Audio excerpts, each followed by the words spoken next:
अस्सलाम वालेकुम व्यूअर्स, उम्मीद करती हूँ कि आप सब ऐसे होंगे।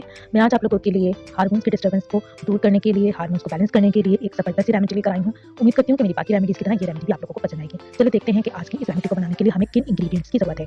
आज की रेमेडी को बनाने के लिए हमें चाहिए करेले के बीज, नंबर 2 मेथी दाना और नंबर 3 जामुन की गुठलियाँ। आपने करेला लेना है 1 अदद और उसके अंदर जितने भी बीज होंगे आपने उसको धूप में सुखा लेना है। और इसी तरह आपने जामुन की गुठलियाँ लेकर 10 ग्राम जामुन की गुठलियाँ लेना है और उनको भी धूप में सुखा लेना है। जब ये दोनों सूख जाएँ तो इनको, और मेथी दाना ले लीजिए आप 10 ग्राम ही। इन तीनों चीज़ों को पीस कर पाउडर बना लीजिए और इस पाउडर को आपने रोज़ाना कहवे बनाकर उसके अंदर शामिल करना है। कहवे के अंदर डालकर पीना है आपने। इससे हार्मोन्स की डिस्टर्बेंस दूर हो जाएगी और वो बैलेंस हो जाएंगे। उम्मीद करती हूँ कि मेरी बाकी रेमेडीज़ की तरह ये रेमेडी भी आप लोगों को पसंद आई होगी।